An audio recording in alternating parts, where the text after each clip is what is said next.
cameras and a state-of-the-art $1 million television truck.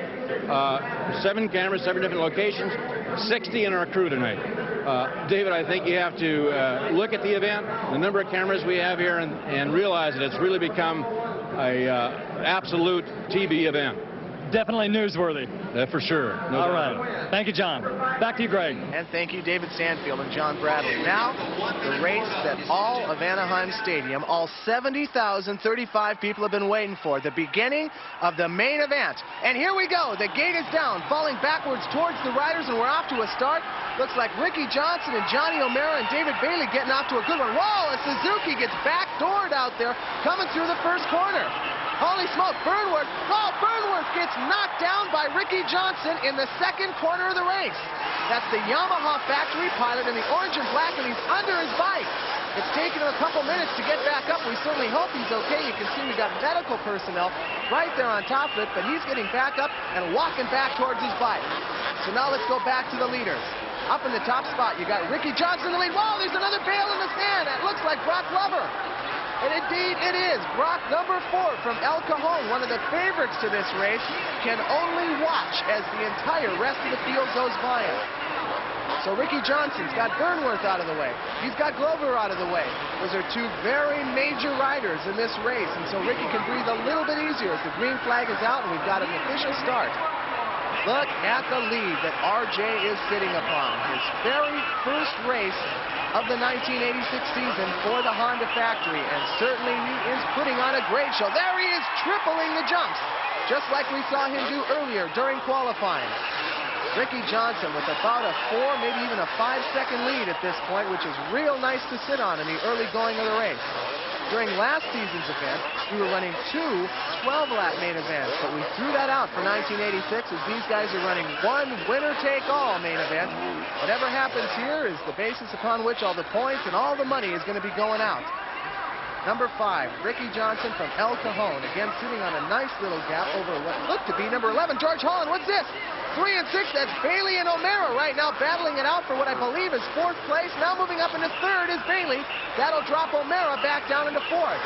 I'm really surprised to see O'Mara doing as well as he is. Remember, that knee of his is only at 3/4 strength at best. But Bailey right here, number 6, now trying to make a move on number 11, George Holland.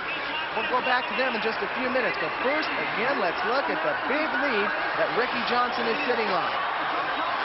Once again, jumping over all 3 of those jumps. And you can't see it from that angle, but the people sitting in the stands behind those 3 jumps going crazy, leaning over the rails and waving to the riders as they come by. Part of the excitement of Supercross. Everybody has a chance to get involved and cheer on their favorite riders. So it's the early going. RJ, number 5. Not too far away from here is where he lives. El Cajon, down in the San Diego area is where Ricky comes from. He has never won a Supercross title. And he hasn't won a Supercross race, well, since towards the tail end of the 1985 season. So he's a little bit overdue as far as a nice big win comes here for him. So you can bet that his factory support people are watching for him back in the pits, trying to cheer him on with their fingers and toes crossed. Ricky, number 5. Barely out of his teens, one of the younger riders on the circuit. Still, he's got a lot of pressure on his shoulders right now. Look at the lead that he's enjoying, and the thing right now is that there are no lapped riders for him to have to worry about at this stage. That's actually going to be probably his biggest test when he begins to go so fast that he actually moves around to the tail end of the pack that he left behind at the starting gate. Still about there, you get a good shot of the difference between 1st and 2nd place. You've got to go way back behind before you see our runner-up. Right now, it's a full 9 seconds in between 1st and 2nd place. And Ricky, well, except for that foot falling off the peg right there, running almost a letter-perfect event here at the beginning of the event. This is it, the 20-lap main event right here with Ricky Johnson running away from the pack a good 9 seconds, up and over 2nd. Beautiful picture of the kind of altitude that these guys get jumping over these man-made obstacles here on the floor of Anaheim Stadium. You know, this is the 8th consecutive year that Anaheim Stadium has sold out. We've got beautiful 70-degree temperature out here in Southern California tonight. Ideal racing conditions. There's very little dust out on the track. And even though it's an extremely technical course with 50% more obstacles than these riders are normally used to having, well, Ricky Johnson seems to have the thing well in hand. Taking a look back behind him, you still cannot see anybody in second place. A little bit earlier, we were talking about how Ricky Johnson is going to have to start facing the back end of the pack. And sure enough, the rider he's approaching right now is the very same rider that he tangled with in the first corner of the race. Remember when he and Scott Burnworth tangled? Scott Burnworth ended up underneath his machine, and it took him quite a while to get going again. Well, Burnworth very obviously is a lap down at this time. And right now, Ricky Johnson's job is to get around the burner just as quickly as he can so that he doesn't lose that precious 9-second lead that he has. Well, there you can see Bailey already is beginning to catch up back behind him. You got to begin to wonder, perhaps could Burnworth be a little irked at what happened early on in the race? Could he be intentionally holding number 5, Ricky Johnson, back? That's part of team racing right here, and that is exactly what we're looking at. Burnworth very obviously is slowing down Ricky Johnson. There's Bailey right behind him, where before Bailey couldn't touch Johnson with a 10-foot pole. Heck, he could barely touch him with a 10-second pole. Now, here we go. He goes by the Yamaha, so he finally gets by Burnworth. Look at that. Burnworth pulled by within a matter of moments for David Bailey right there. Kind of rams that point home. So we've got Ricky Johnson in the lead, but now instead of 9 seconds by, Bailey's right next to him. Holy smoke, he wastes no time at going for the jugular. Goes right for the lead right there, and Johnson on the inside line has got guts. Look at this, side by side into the corner. A wide open straightaway in front of him, and there's no holding back. Into the big berm. Now they'll approach the triples. Whoa, there's the difference between first and second place, as Ricky Johnson did all 3 and Bailey chose only to do 2.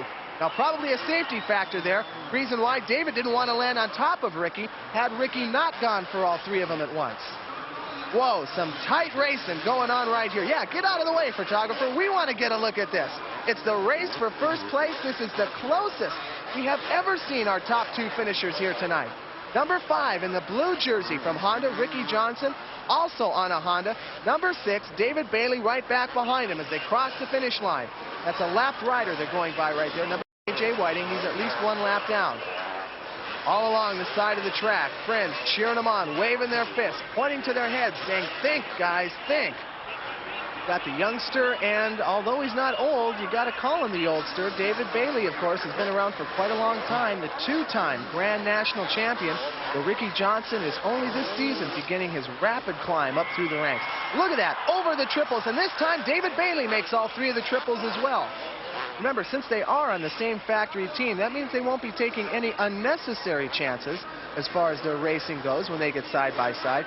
Nonetheless, only one of these 2 riders can take home the first place check and, of course, all the first place glory. And so, well, you know that they're going to be going for each other should they go side by side. They're just not going to try anything too sneaky on each other. Again, we're looking at those monster roosts. Wow, a great pass the way that Bailey went through there on the outside of the sand. He went a lot higher than Ricky, and Ricky very nearly T-boned him right there in the corner. So take back everything I said about those guys. They're going hog wild for the lead. It's an all-out battle for first place. Teammates or no teammates, only one of them can take home the title, and number 6, David Bailey, sitting on top of it right now. Again, having to wind his way through the clogged traffic at the tail end of the pack here.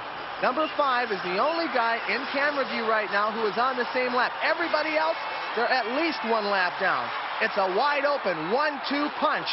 Racing for the lead, David Bailey from Axton, Virginia, number 6 in the red and white. Well, another bump!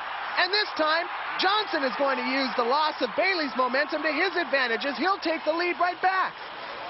So Ricky, who started off the race in first place, got held back by Burnworth, then got dropped back into second place by Bailey, is able to go ahead and steamroller right back up into the top slot.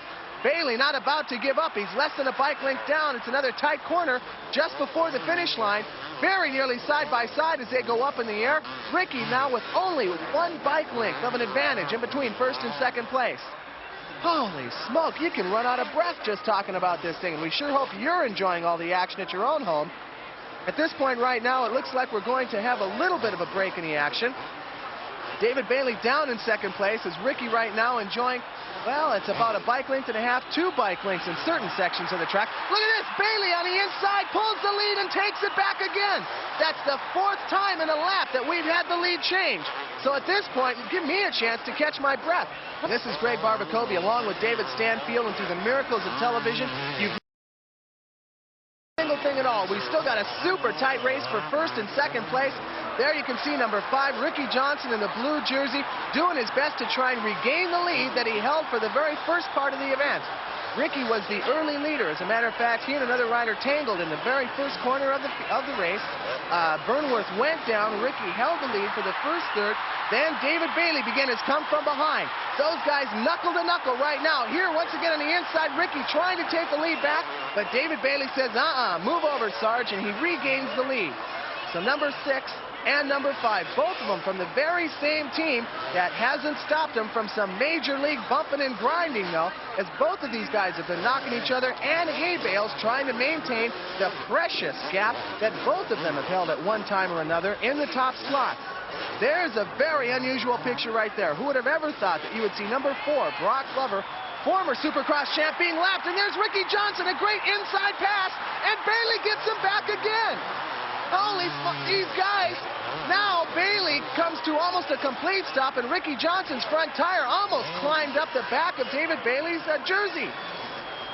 They came to almost a dead stop in that very tight corner. Now we're back again to a 3-bike length advantage between first and second place, and the entire Anaheim Stadium crowd is on their feet.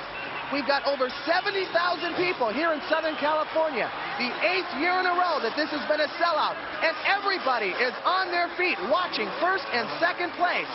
We've only got a couple laps left right here. We'll see the white flag before too much longer. You can see the spectators leaning over the bars, trying to get within view of the riders so that they can cheer on their favorites. Again, lapping another rider, and you never would expect that they would have to lap number 2, Ron Lachine. He was supposed to be one of the hot dudes in this event. Ron Lachine pulls over. Very nice move on Ron's part. Sportsmanlike. He doesn't want to get in the way of the 2 guys that are still in the front running. Over there by the finish line. No flags yet. White flag will be out before you can say Jiminy Cricket. And first and second place have not changed. They are just as tight as ever. Going by Brock Glover on the outside. A very disappointed Brock Glover. This is not the way that Brock wanted to start his 1986 season.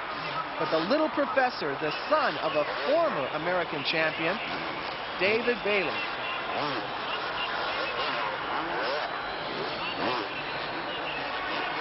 Well, at this point, I can look out over the field and see that the white flag is out. So apparently we missed that last time. And everybody here in the stadium is up and cheering on their favorites. Of course, right now, taking a look back over his shoulder, number 6, David Bailey. Boy, a long, hard-fought race for the rider coming all the way out here from Virginia, a former Supercross champion, and he's starting off the 1986 Nippon Denso Series with a blast right here. A come-from-behind blast, nonetheless. Little tough landing right there, as he's probably thinking more about the checkered flag than anything else. And here it comes, the white flag out, the checkered flag is what you see.